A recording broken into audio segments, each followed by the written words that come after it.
इंटीग्यूमेट्री system क्या है? इंटीग्यूमेट्री system में आपके पास स्किन आ जाता है, ठीक है? स्किन पर मौजूद हेयर्स आ जाते हैं, इसी तरह से स्किन पर मौजूद जो नेल्स होते हैं हमारे फिंगर और पाँव की फिंगर्स पर, ठीक है?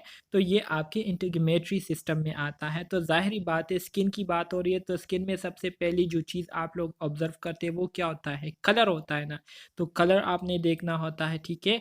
यूनिफॉर्मिटी ऑफ कलर मतलब बॉडी के सारे जो बॉडी पार्ट है सारी एक जैसे कलर है या बॉडी के कुछ पार्ट जो है वो चेंज है। मतलब अक्सर औकात आप लोगों ने देखा होगा कि चलिए एक मिसाल के तौर पर आपको जो है जस्ट जोक के लिए जो है कहता हूँ, अक्सर औकात जब शादी वगैरह होती है तो वहाँ पर जब आप फीमेल्स को देखती है तो उनकी फेस जो है ऐसी चमक रही होती है, लेकिन जब आप नीचे देखते हैं उनके पाँव को, ठीक है, तो वो तो वो उसका कलर मैंने यही चेंज होता सोचा है। था कि सर यही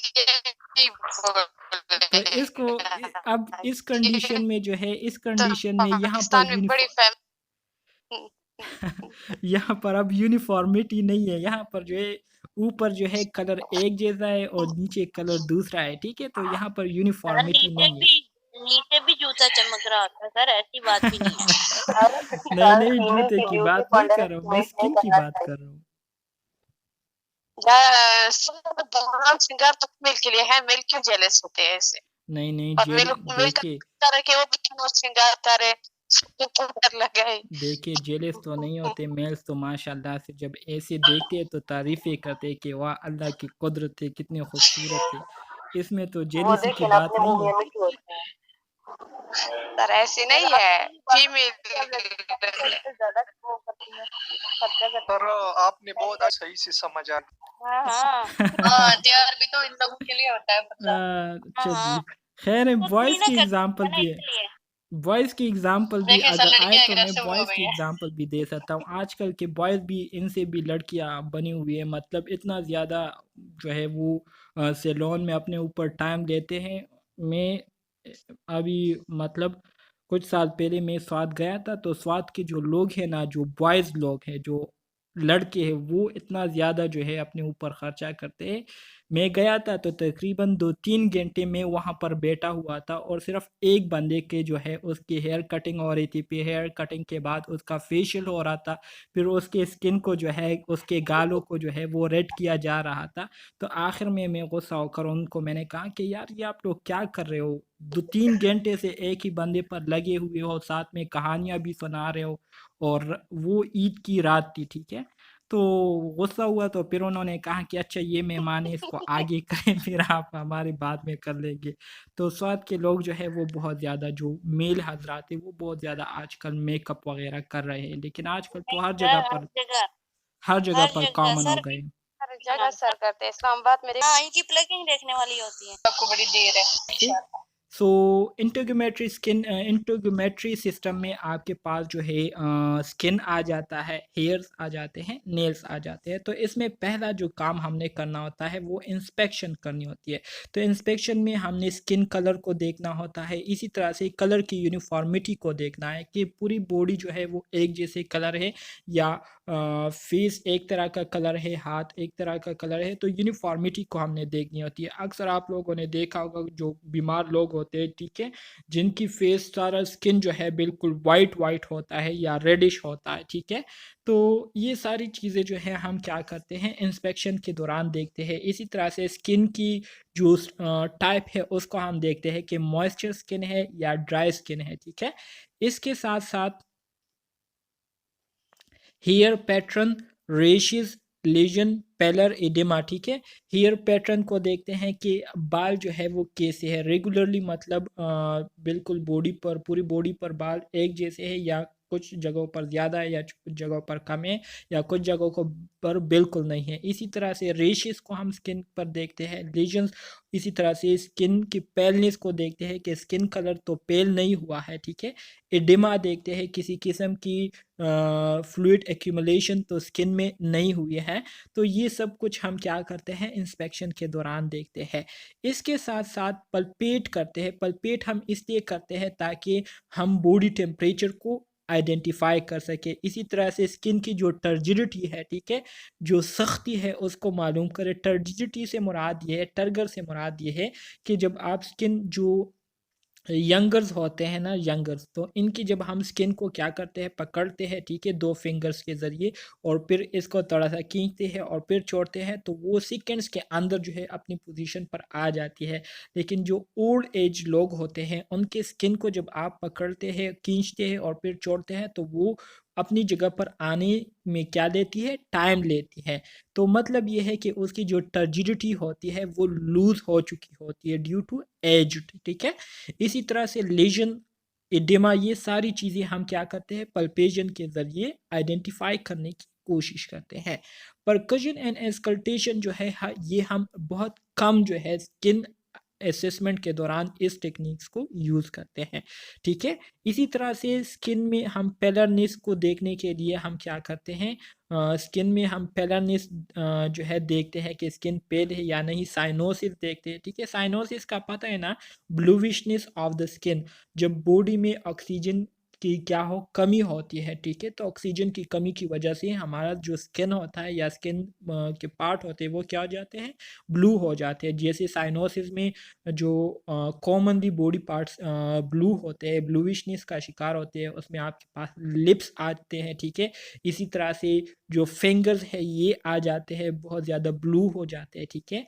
इसी तरह से एडिमा हो गई, मैक्यूल, मैक्यूल ये हमारे साथ जो मुख्तलिफ़ किस्म के दाने होते हैं ना, उसके मुख्तलिफ़ किस्म है, मैक्यूल, पेप्यूल, जॉन्डिस हो गई। जॉन्डिस आपको पता है किसको कहते हैं?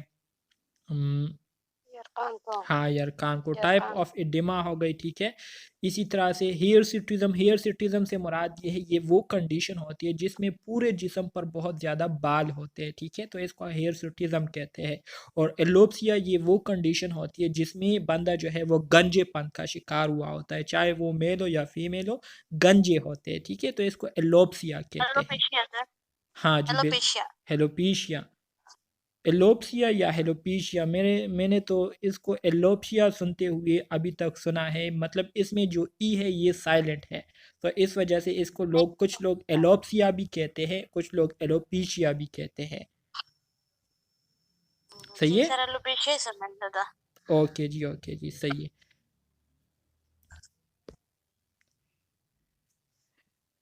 एलोप्सिया की समझ आ गई, एलोपीशिया की गंजापन को कहते हैं। गंजापन वो जो पैकेज में होता है, हम्म, वो है सर ये एलोपेशिया। अच्छा जी, सही सही। इसके अलावा हमने इंटीग्रेटरी सिस्टम में हेयर की जो क्वालिटी है उसको देखनी है, मतलब हेयर टेक्सचर को देखना है, ठीक है, कि किस तरह के हेयर्स है, ड्राई हेयर्स है, सिल्की हेयर्स है, ठीक है, किस तरह के हेयर है, शाइनी हेयर्स है, तो ये आता है टेक्सचर में। इसी तरह से डिस्ट्रीब्यूशन, मतलब पूरी बॉडी पर इक्वली डिस्ट्रीब्यूट हुए हैं या इरेगुलरली डिस्ट्रीब्यूट हुए हैं। इसी तरह से हमने स्कल्प को देखना है, ठीक है, मतलब सर के बालों को हमने देखना है, ठीक है। और उसकी हमने जो क्वालिटी है देखनी है कि मतलब ऑयली स्किन है या क्या कहते हैं, ड्राइनेस का शिकार है, ठीक है, या ऑयली है, या मतलब जो भी है, तो ये हम क्या करते हैं, इसकी हम देखते हैं। इसी, स्कैल्प सर। हाँ जी बिल्कुल, सर तो स्कैल्प ट्रेन पर भी होते हैं स्कैल्प में। सर की स्किन सर। हाँ जी हाँ बिल्कुल।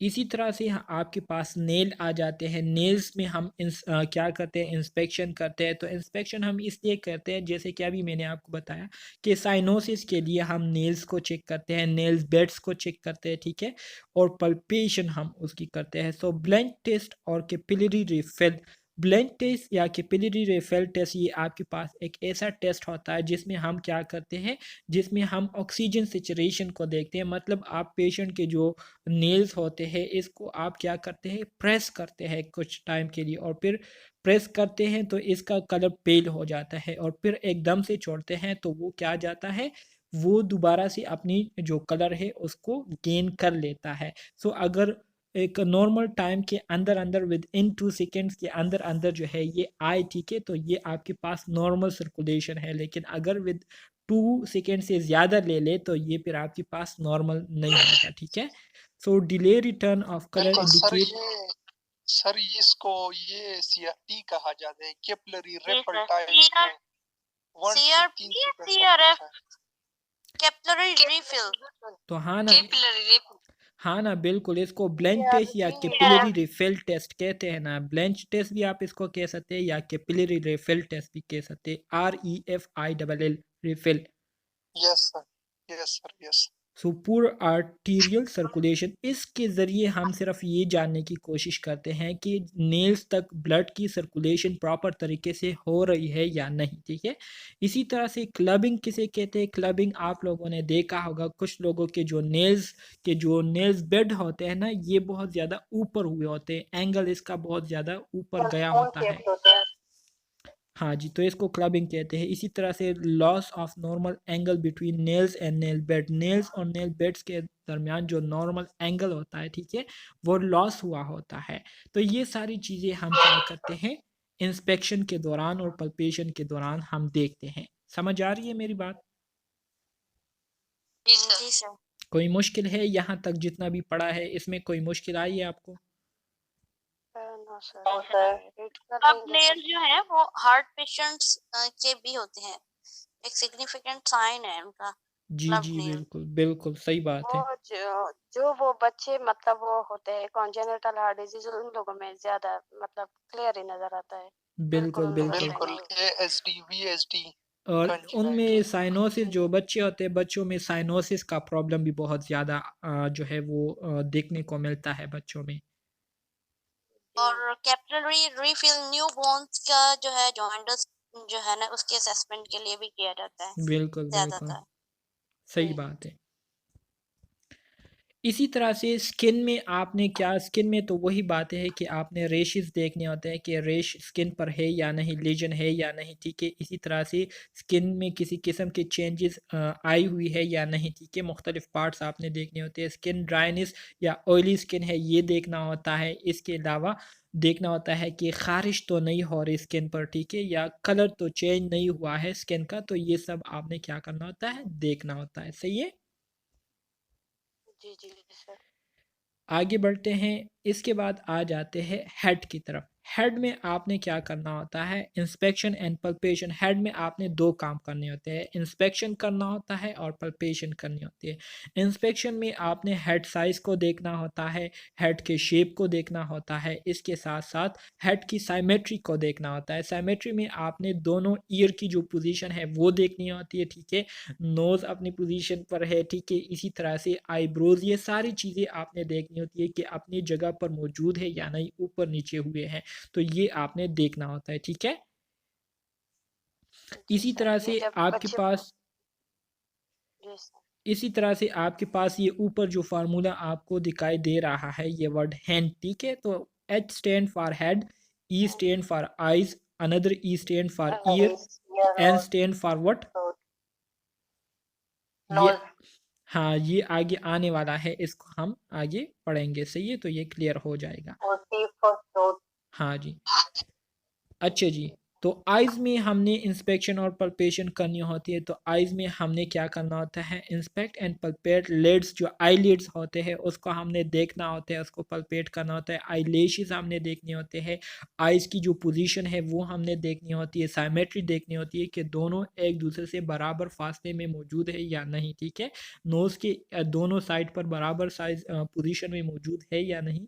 इसी तरह से पीपल के साइज़ को जो है हमने देखना होता है।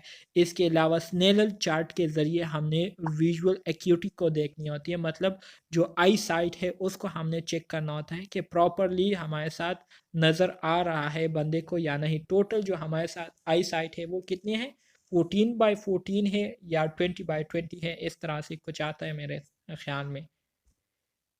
और 16/16 होता है हाँ शायद। जी, इस तरह से कुछ है, आगे आएगा फिर इसको हम कंफर्म कर लेंगे। सर प्यूपल साइज तो हम एक ही दफा देखते हैं, बस ईसीजी कर। आइज़ की तरफ जो हमारे साथ ई है, तो ई स्टैंड फॉर आइज़। तो आइज़ में ज़ाहिर बात है, सबसे पहले आपने आई साइट को चेक करना होता है या विजुअल फील्ड को आपने चेक करनी होती है, ठीक है।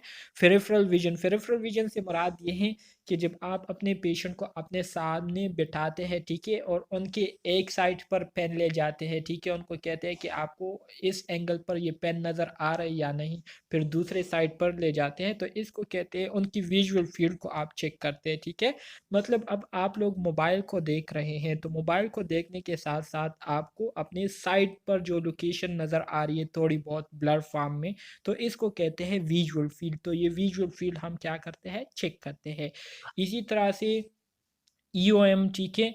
EOM से क्या मुराद है? EOM से मुराद ये हमारे साथ जो ओक्यूलर मूवमेंट होते हैं, आई के जो मुख्तलिफ मूवमेंट होती है, ठीक है, मुख्तलिफ डायरेक्शन में, तो उसकी हम क्या करते हैं, चेकिंग करते हैं, उसकी हम टेस्ट करते हैं, जिसके लिए हम क्रेनियल नर्व 3, 4 और 6 को हम क्या करते हैं, pupil response to light and accommodation. Light को हमारा जो प्यूपल है वो रिस्पॉन्स देता है, यानी जैसे कि जब हम अपनी आंखों में लाइट डालते हैं, ठीक है, लाइट को अपने मतलब लाइट के सामने करते हैं आंखों को, तो ये पीपल जो है ये कंट्रैक्ट हो जाता है, ठीक है। और जब लाइट हटाते हैं, डार्कनेस की तरफ इसको ले जाते हैं, तो ये प्यूपल जो है ये डायलेट हो जाता है, खुल जाता है। तो इसको कहते हैं प्यूपल रिस्पॉन्सेस टू लाइट, ठीक है। इसके साथ साथ पीपल कंस्ट्रिक्ट टू लाइट, जब इस पर लाइट पड़ती है तो पीपल जो है ये सिकुड़ जाता है, ठीक है। Also to accommodate for near vision, ठीक है। इसी तरह से जब इस पर लाइट नहीं पड़ती तो ये वापस से क्या हो जाती है, खुल जाता है, डायलेट हो जाता है। Direct and conceptual people responses, इसी तरह से डायरेक्ट आप आइज़ में लाइट डालते हैं तो उससे पीपल किस तरह से रिस्पॉन्स देता है, या आहिस्ता आहिस्ता आइज़ के करीब लाइट करते हैं तो इस तरह इससे किस तरह से पीपल रिस्पॉन्स देता है, तो ये आपने देखना होता है। इसी तरह से फंडोस्कोपिक एग्जामिनेशन में हम क्या करते हैं, ऑप्थल्मोस्कोप के ज़रिए हम क्या करते हैं, आई की असेसमेंट करते हैं, ठीक है। इसमें हम क्या करते हैं, मुख्तलिफ टर्मिनोलॉजी यूज़ करते हैं। मयूपिया हो गई, ठीक है। मयूपिया किसे कहते हैं, मतलब शॉर्ट साइटेडनेस, मेरे ख्याल में उसको हम मयूपिया कहते हैं, जिसमें शॉर्ट साइटेडनेस होती है, करीब की चीज़ें हमें नज़र नहीं आती। इसके अलावा प्रिस्बायूपिया हो गई, और इसी तरह से पोसिस या पोटोसिस हो गई, ठीक है। तो ये मुख्तलिफ हमारे साथ कंडीशन है, इसको आगे हम डिस्कस करेंगे, सही है। जी सर।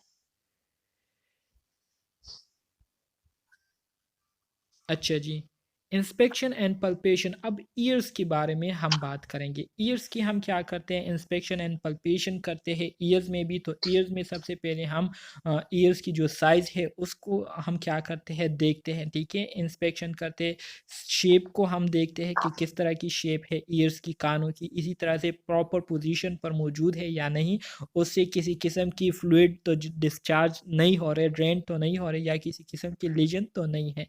इसी तरह से ईयर की पल्पेशन हम इसलिए करते हैं ताकि हम किसी किस्म की अगर टेंडरनेस मौजूद हो तो उसको हम आइडेंटिफाई करें, या किसी किस्म की लीजन मौजूद हो तो उसको हम क्या करें, आइडेंटिफाई कर सकें। इसी तरह से हम क्या करते हैं, ईयर्स की जो एनाटमी होती है, ठीक है, एनाटमी से मुराद ईयर का जो आउटर स्ट्रक्चर होता है, ठीक है, जो मिडल स्ट्रक्चर होता है और जो इनर स्ट्रक्चर होता है उसको हम देखते हैं, ठीक है। इसके अलावा ग्रोथ हेयरिंग एक्यूटी, मतलब ट्यूनिंग फॉर्क के ज़रिए उनकी जो सुनने की सलाहियत है उसकी हम चेकिंग करते हैं कि प्रॉपर तरीके से ये आवाज़ सुन रहे हैं या नहीं, ठीक है। नॉर्मल वॉइस से उनको हम क्या करते, टेस्ट करते हैं, विस्पर उनकी टेस्टिंग करते हैं, whisper test, verbal and Rinne test, ये हम क्या करते हैं, ईयर की जो फंक्शन है उसको चेक करने के लिए करते हैं। इंटरनल ईयर में हम क्या करते हैं, behind tympanic membrane, tympanic membrane के पीछे हम क्या करते हैं, इंटरनल ईयर ओटोस्कोप के ज़रिए हम क्या करते हैं, देखते हैं, ठीक है, थ्रू टिम्पेनिक मेम्ब्रेन। सही है, समझ आ रही है आपको? जी सर। जी सर। सिंपल सर, बात ये है, नॉट इसमें जो है आप लोगों जी को सर। ज़्यादा जो है सोचने की या कंफ्यूज होने की ज़रूरत नहीं है। सिर्फ जस्ट सिंपल बातें आपको लोगों को बताई जा रही है, जैसे कि मैं आपको बता रहा हूँ। सो ये आप जी लोग सर। एक बार जब सुनेंगे तो भी आप लोगों को याद हो जाएगा, और फिर जब आप स्लाइड्स को देखेंगे तो फिर आप मुकम्मल तौर पर क्लियर हो जाएंगे इस पर। सर ये टेस्ट की समझ नहीं आ रही है, ये विस्पर टेस्ट और वेबर टेस्ट, ये इंशाल्लाह आगे आएगा, तो फिर डायग्राम भी मैं आप लोगों को इसके दिखा दूंगा, तो फिर आप लोगों को सही तरीके से इसकी समझ आ जाएँगी। अभी सिर्फ़ आप लोगों ने ये जानना है कि ईयर की हम किस तरह से असेसमेंट करते हैं। तो विस्पर टेस्ट के ज़रिए भी असेसमेंट करते हैं, रिनी टेस्ट के लिए ज़रिए भी करते हैं, इसी तरह से वेबर टेस्ट हो गया, ठीक है? ये हमारे साथ मुख्तलिफ़ टेस्ट है जिसके ज़रिए हम जो कानों के फंक्शंस होते हैं ना, उस फंक्शंस को हम क्या करते हैं, चेक करते हैं कि कान प्रॉपर तरीके से काम कर रही है या नहीं। सही है? तो ठीक है सर, सही है। आज के लिए इतना काफ़ी है क्या नहीं?